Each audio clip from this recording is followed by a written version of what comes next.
I'm out in Lake Quinault Lodge right now, which is beautiful, and there's an amazing view right here that you probably can't see, because if I change the light balance so you can see it, I'm just a black silhouette, which arguably would be an improvement. The thing I've been thinking about that I wanted to get down on video was I've been trying to step back from my current project a bit. This is a wonderful place to work, and I was trying to just sort of carry on with my work, and I found that much like when I started work at Stugan, that I didn't want to, it felt kind of claustrophobic to just stay within the small scale current task I was working on. Didn't feel like I wanted to work on that, so I've been trying to step back and sort of reassess everything. And so it's sort of coincidence really, but the thing I started the thing I'm prototyping right now, that I started thinking about a year ago, has ended up, I think, building on a lot of the things I learned at the end of Heat Signature, which was September. 9 months later I learned a bunch of stuff that then works as groundwork for the thing I was thinking about in January that year. And so specifically, I would summarise some of my lessons from Heat Signature as emergent gameplay is quite easy to create once you have a basic level of simulation. Heat Signature got to the point where I can add new interesting gadgets really quickly, and they keep adding to the complexity and the number of cool possibilities and the number of interesting solutions. It's a little bit harder to add good enemy types. Those take longer to come up with and longer to test, and it's more common for an idea not to pan out in that regard, but it's still not that difficult. I could have, there's more to be done there with even just within Heat Signature. Whereas Gunpoint, I got to the end of Gunpoint, and like for puzzle design in Gunpoint, I was just fucking done with it. I've done 20 puzzles, I don't have to do any more, I got no more ideas, I'm out. But gadgets are both easy and bountiful. There's just loads of them to think up, very easy to come up with, and they do genuinely add emergent stuff, unforeseen tricks and tactics, and enemies, harder to come up with, but still I don't feel like I hit my ceiling with those at all. I feel like there's loads more ideas to try and discover, and I think that's probably more of an experimental process. The other big learning from Heat Signature, which is totally new to me versus Gunpoint, was that pausing makes those possibilities explode. If the player can pause and take as long as they like to think about it, all of those potentially interesting solutions, all of those,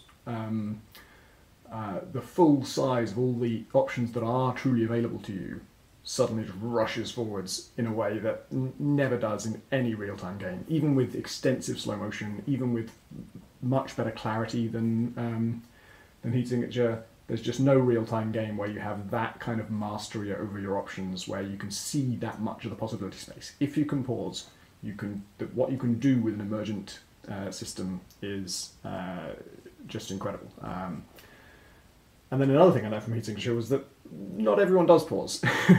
We made great strides in persuading more and more people to pause more and more of the time, but we still didn't really get to the point where everyone does it. And it really just should. It really just makes everything way better.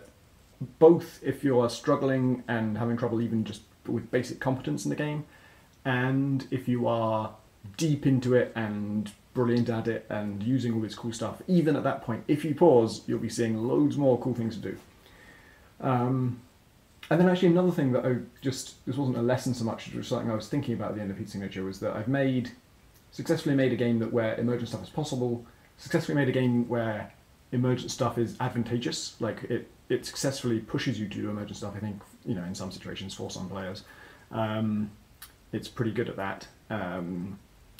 And then it occurred to me that the third step of that, which I didn't get to, is successfully onboard people who don't play emergent games in clever and interesting ways to the point where they do and can and will.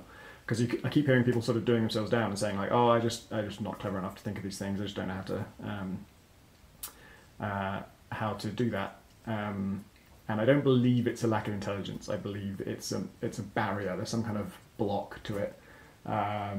To them getting in the right mind space, getting in the right kind of mode of the thing. You know Tetris vision, right? If you play Tetris for a long time, you start to see everything in Tetris as a Tetris problem. I think pretty much anyone can play Tetris. But the first time you play Tetris, I'm sure you just fumble around and screw it up because you're not in that mode. And so there are just modes of thinking, and players can be eased into them. And emergent games just don't bother. We just don't do it. Like, Heat Signature has a tutorial. We teach you, we tell you to do a few specific things, then we give you a little bit of freedom and then let you experiment a bit. But we still never really... I think the best tutorial for an emergent game would be almost like a puzzle game in itself. So you make like a 10 to 20 level puzzle game where in each case the solution basically is requiring the player to spot some hidden possibility or some interesting combination of what they have. And you heavily tutorialize the early ones, then you ease off and ease off and ease off until towards the end there's loads of possibilities and the player is just trusted to find their own. And then once you've done that, then you get to play the big randomized, totally open version like Heat Signature, where nothing is designed in Heat Signature; it's all just generated. And so this ends up, I think, tying into what I'm making.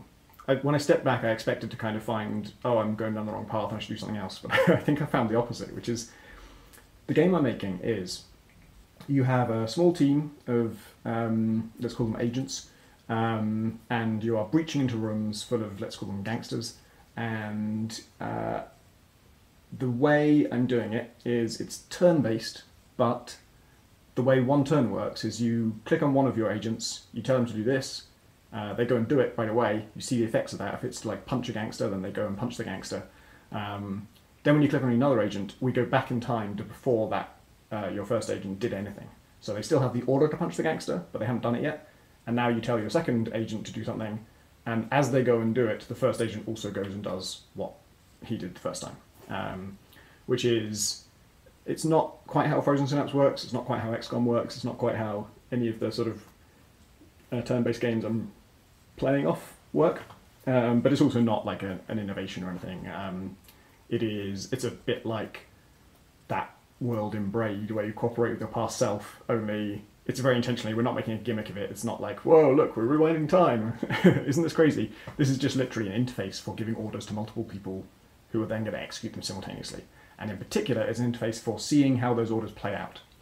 And so that right away feeds into, Heat Signature had emergent stuff. It let you pause, and if you did pause, it was really easy to do the emergent stuff. There was loads of really interesting possibilities that you found quite easily. The problem was not everyone did pause, and so here, just by doing turn-based, we are enforcing the pausing, right? We are making sure you can't not pause because the game will just stop. Like it's a turn-based game. That's probably why a lot of games with a lot of rich strategic possibilities are turn-based, because it gives you time to think. So nothing new or interesting, but it's neat that directly builds on what I learned from Heat Signature, which is, hey, pausing's great. Not enough people are doing it. Going to turn-based makes a lot of sense. The simultaneous execution of those orders, I don't 100% know if I'll stick with it, but I like it right now. And I like it because the reason I wasn't planning on doing turn-based before now was that I don't like the artificiality of it. I don't like that this guy moves, then that guy moves, then that guy moves. There's no way to show you what situation that truly simulates. That isn't a simulation of any realistic situation. No one waits while the other people do their thing. So simultaneous would kind of fix a little bit of that.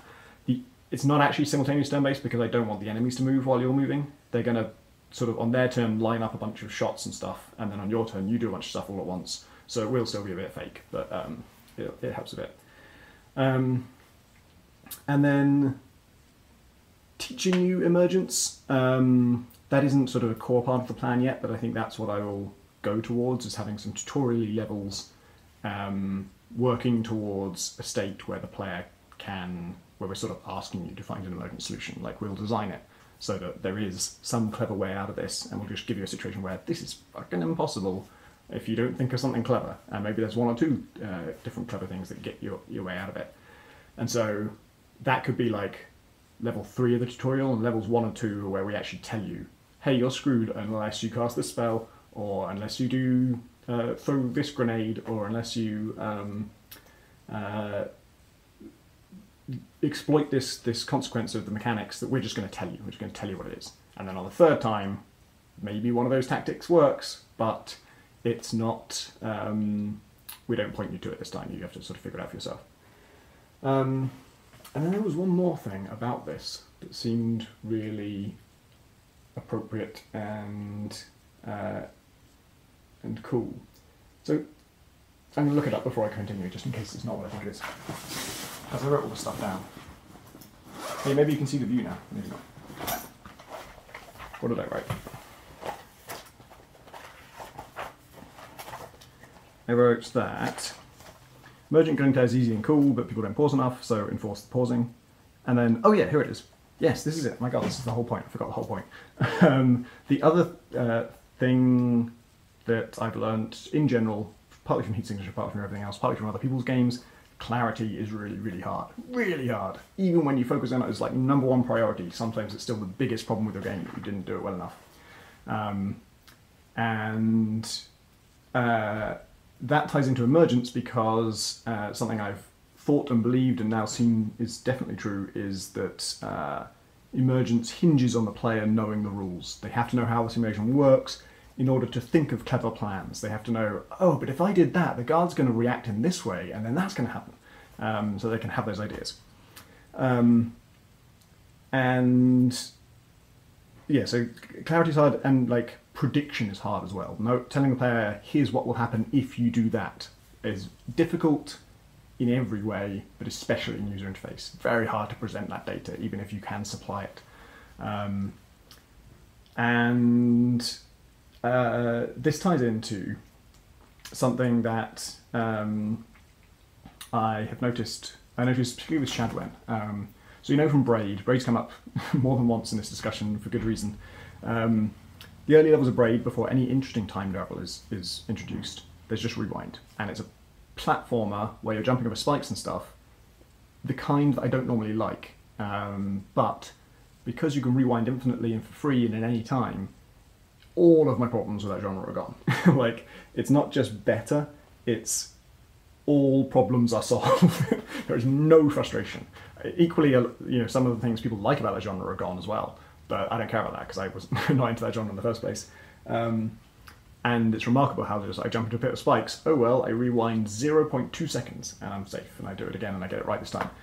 And then I was playing Shadwen, which is a stealth game with rewind in it, which is a game that's in my game ideas list, is a stealth game with rewind, and now I don't have to do it because they did it. And it's amazing how fast and how easily you learn the rules of the simulation, the rules of stealth, the rules of all these complex things that are very hard to communicate and very high stakes, especially in a stealth game. If you misunderstand anything, you're just fucked. It's just over. Like, even if you're not dead, you're in combat. Dishonored will give you a lot of ways out once you're detected, but it's over. I don't want to play from that point. Yeah, I can run away and I can hide, but it's just messy and I fucked it up and it's just a disaster. You have to know how the simulation works so desperately. And Shadwen, you just find out by doing stuff. And when you do stuff and it doesn't work out the way you hoped, you just rewind 1 second, less than 1 second, sometimes at 0.25 seconds. And now you've learnt the rule, you're exactly where you were, you haven't lost immersion, you don't have to remember, you don't have to take stock of your surroundings and think, oh, where am I? How far back have I gone? It's just, you know how far back you've gone because you took yourself there. You just went, and now you have the knowledge, you can do exactly what you want to do. You have total, this is the smoothest, most pleasurable learning experience in games. It's so good. And so, my thing of that started as just here's a way to control multiple agents all at once, have them all do something at the same time. Also works as a experimentation mechanic. So you tell them, because it's not just you click on this guy and you give him an order to go there, and that's drawn on the ground. He actually does it. So this agent told him to punch this gangster. You see him punch the gangster. You see if the punch is going to connect. You see if punching him is going to knock him out that window, or if it's going to slam him into this wall, whether the angle is right. All this stuff that is very hard to predict, and even if we could predict it accurately, it's very hard to show you. And even if we could show you, the prediction algorithm we're running has to be in perfect sync with the true game mechanics. And if you're going to do that, why not just use the actual game mechanics? You're writing the code for this anyway. You're going to have these systems. They're going to have to work. So why not just run them and then let the player see what happens by actually having it happen and then rewind from there. So that's what I've got. That's what programmer on Heat Signature, John Winder, has actually been helping me kind of nail that down. I had a version of it. It was a little bit unreliable. We fixed it now, so it is reliable. So you just do stuff, and then you rewind, and then you can change your plan, or you can give an order to a different unit. So, like, simultaneous coordination and prediction and learning the systems are all rolled into one. So I'm hoping that will, A, just make emergence better. You'll just see more possibilities, discover more things just by experimentation. And B, make the tutorialization process way easier, which is good because I want to do this extra thing with tutorials where I'm trying to teach you to be creative, to try and get you in a creative mindset. And like resetting a turn is not as small a jump as rewinding a half second in Shadowend, but it's good enough. I'll tell you how to think of it is it's not about how much time you reset, it's about how much work you're undoing. And the work right now for giving an agent an order, right now it's literally one click. It will be 2 clicks. It's going to be click once to tell them where you want to go, then click another time to tell them who you want them to attack. And maybe if you want to switch weapons or something, you do that in there as well. So at most 3 button presses. And even more than that, you haven't lost them. If they worked, when you go back, they're still there. All that orders are still programmed in, and you can tweak them or redo them if you want. So I think that's going to work. I think that's going to be good. It feels like all these different things, big lessons I've learned, are all coming together in the same thing. And the only question is, like, how easy is it to get a core game in there, like the actual mechanics of defeating enemies and what skills you use on them. There's some stuff in there now. It's not enough. It has moments of feeling really good, but it also feels kind of claustrophobic and messy right now. So I've got to figure out the solution to that. But I'm pretty excited that I'm on the right track, or at least I'm exploring a space that's worth exploring. I haven't seen these things put together before, and I have really strong sense that these things belong together. So I want to find out what happens when they are together.